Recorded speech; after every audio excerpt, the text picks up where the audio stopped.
nasab Bani Ba'alawi, memasukkan nasab dia itu berdasarkan ilmu, bukan berdasarkan nafsu, ya. Terserah orang mau ngomong apa sama kita, yang namanya kita mengkaji ini berdasarkan ilmu pengetahuan dari kitab-kitab yang sudah kita baca. Namun kalau satu masa mereka dapat membuktikan dan dapat menjawab kebenaran yang kita perlukan, maka kita juga harus siap taslim dan membenarkan mereka. Bahkan kalaupun layak untuk dipenjarakan, siap dipenjarakan. Itu statement Kiai Imad, tuan-tuan. Habib yang narkoba, yang maksiat, yang nakal, yang kotor dibandingkan kepala kiai yang pakai sorban, masih lebih mulia telapak kaki Habib yang maksiat tersebut.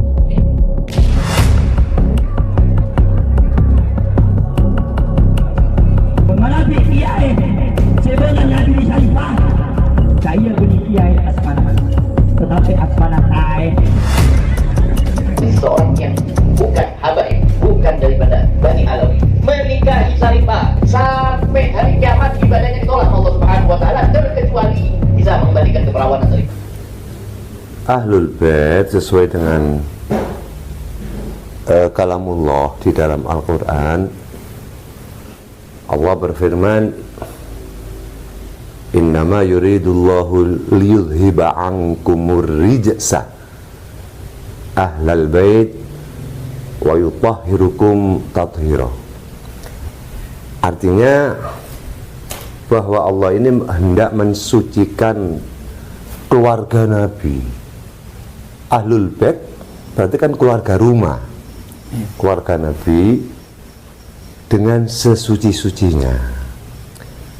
Ulama banyak berpendapat bahwa yang dimaksud dengan ayat tadi adalah orang 5. Rasulullah sendiri pertama, kemudian Sayyidatina Fatimah Az-Zahra il-Batul kedua, kemudian Sayyidina Ali karramallahu wajha, kemudian Sayyidina Al-Hasan Sibtun Nabi, juga Sayyidina Husain Sibtun Nabi. Itu sudah sepakat ya, insyaallah, baik dari ulama Sunni ataupun ulama Syiah ataupun ulama Wahabi dan semua firqah Islam menyepakati bahwa Ahlul Bait adalah ya 5 itu, sesuai dengan kondisi turunnya ayat, kan begitu. Bahkan ada sebagian yang berpendapat termasuk azwajun Nabi, termasuk cuma sebagian ya, sebagian. Nah, jadi yang disucikan oleh Allah ya khusus orang 5. Sedangkan yang sekarang ini ya dzurriyyah ahlul bait. Begitu. Dzurriyyah ahlul bait. Maka dzurriyyah ya keturunan, katakan ya, keturunan ahlul bait yang suci itu, yang 5 tadi memang sesuci-sucinya. Allah sendiri yang menjamin.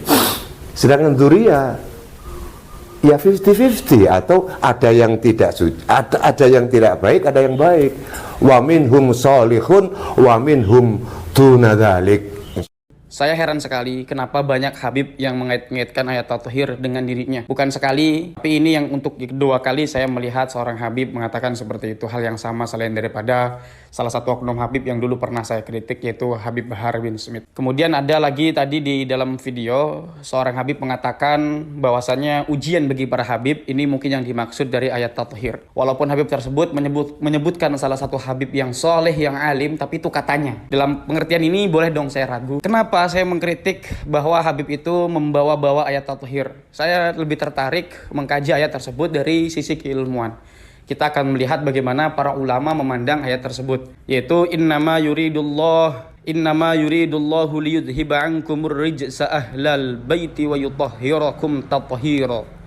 Dulu pernah saya bahas ini, saya buka dalam kitab Rosyafatus Sodi. Tidak ada salah satu tafsir pun di dalam kitab Rosyafatus Sodi itu yang mengatakan bahwasanya yang dimaksud ayat tathhir itu adalah keturunan yang sampai sekarang. Artinya keturunan yang sampai sekarang itu semua zuriyah itu berarti mendapatkan fadilah daripada ayat tathhir ini. Saya belum pernah menemukan keterangan itu. Di dalam kitab Rasyafatus Sodi itu menghimpun produk-produk tafsir. Yang justru ada adalah ajba'uhu ila dinihi ila yaumil qiyamah. Kemudian justru ini yang diadopsi kemudian pendapat yang unggul, yang dikatakan unggul oleh mazhab Imam Syafi'i. Sebagian mengatakan ini adalah hasil produk tafsir yang paling unggul. Itu juga yang dirilis dalam kitab Syarah Nawawi. Dulu pernah saya bahas di dalam kitab Rasyafatus Sodi ketika saya mengkritik Habib Bahar bin Smith. Kemudian saya baru saja tadi melihat kitab tafsir Ibnu Katsir, itu sangat panjang sekali tafsirnya, dan justru itu berbicara hadis tentang bagaimana turunnya ayat tersebut. Saya tidak menemukan di dalam kitab tafsir Ibnu Katsir itu tafsir yang menjelaskan bahwasanya keturunan itu yang dimaksud sampai keturunan sekarang ini. Justru kalau kita melihat di tafsir Jalalain, itu yang dimaksud Ahlul Bait di dalam surat Tathir itu adalah istri-istrinya Kangjeng Nabi Muhammad SAW. Dan itu semua sudah dibahas oleh kitab Rasyafatus Sodi. Sudah dihimpun produk tafsir itu.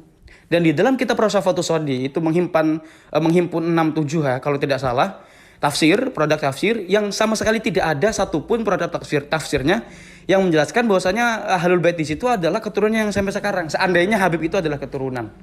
Ya, kita tidak membahas tentang apakah Habib itu keturunan atau bukan ya. Biarkan itu masuk dalam wilayah kajian yang lain. Ya, bagi teman-teman yang meyakini bahwa Habib itu zuriyah, mangga. Yang tidak pun silahkan. Ya. Dan toh itu sudah dibahas juga oleh Habib Quraisy Shihab atau Habib Quraisy Shihab, Profesor Habib Quraisy Shihab, hafizahullahu. Beliau adalah orang alim dari kalangan Ba'alawi yang sangat saya hormati, yang sangat saya muliakan dengan kealimannya. Beliau mengatakan bahwasanya jangan larang seseorang meyakini apakah seseorang yang lain itu zuriyah atau bukan. Pandangan yang sangat bijak sekali. Dulu beliau kan pernah mengangkat suara tentang itu ya. Kira-kira begitu. Jadi kita balik lagi dengan ayat tadi, dengan pembahasan tadi ayat Tathir ya. Adapun faslun fi ahli baitin Nabi sallallahu alaihi wasallam. Coba kita rujuk, coba kita baca di sini tentang siapakah ahlul bait itu. Soal manhum ahlu baitin Nabi sallallahu alaihi wasallam. Ahlu baitin Nabi hum ahlul kisai. Ya, jadi ahlul bait itu adalah ahlul kisai, Fatimatu wa Aliun wa Hasanun wa Husainun, dan termasuk daripada ahlul bait juga adalah istri-istri Nabi Muhammad sallallahu alaihi wasallam radhiyallahu taala anhum, wa banu Hashimin wa banul Mutallibi al mawjuduna fi zamanihi sallallahu alaihi wasallam.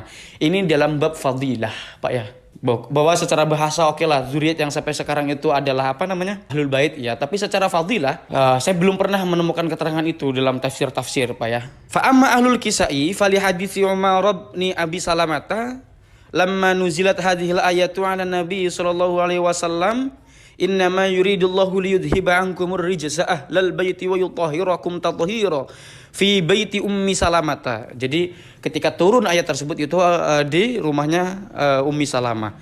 Fada'a Fatimata wa Hasanan wa Husainan fajallalahum bikisain wa Aliyun khalfa dhahrihi.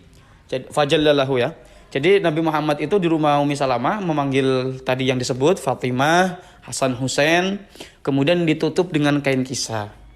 Wa Aliyun khalfa dhahrihi, Sayyidina Ali ada di belakangnya ditutupi dengan kain kisah itu. Itu asbabun nuzul turunnya ayat Tathir. Jadi inilah yang melatar belakangi para ulama yang dimaksud ahlul bait di situ dalam perspektif fadilah adalah ahlul kisai. Ada memang ahlul kisai. Kemudian ada juga yang menyebutkan ahlul bait itu adalah zaujatun nabi, ahlul kisai dan istri-istrinya. Ada yang juga istrinya saja, ada juga atba'uhu ila dinihi ila yaumil qiyamah. Semua orang yang mengikuti Nabi Muhammad sampai hari kiamat. Jadi ketika ada produk-produk tafsir begini, siapapun yang merasa dirinya zuriyah, baik Habib maupun bukan Habib, jangan dipaksakan ayat ini seolah-olah untuk dirinya. Karena repot Pak kalau Islam dimaknai atau diartikan seperti ini. Bagaimana dengan orang luar sana? Orang Eropa, orang Amerika, orang Afrika, dari luar benua sana. Apalagi kita hidup sekarang di era modern. Ketika kita cara beragamanya seperti ini, apa komentar mereka kira-kira nanti?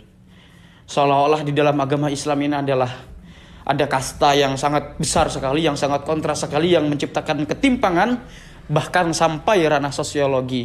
ada ras yang dimuliakan, ada ras yang tidak dimuliakan. Mereka akan bertanya-tanya, kok Islam seperti itu ajarannya? Kalau kita paksakan seandainya mengkapitalisasi ayat untuk kepentingan sendiri. Mungkin saya salah ya. Dan saya tidak mengatakan Habib tersebut telah mengkapitalisasi ayat tersebut. Tapi jika yang dimaksud Habib ini adalah ayat tathhir itu adalah khusus untuk Habib, atau yang bukan Habib atau sampai zuriat yang sekarang manapun, maka saya komparasikan dengan tafsir-tafsir yang tadi tentang Ahlul Bait itu. Mungkin ada pandangan ulama yang menyatakan yang dimaksud Ahlul Bait itu sampai sekarang. Tapi ketika ada dua tafsir yang semacam ini, ketika orang mengikuti tafsir manapun, kita jangan larang, Pak ya. Gitu kira-kira ya.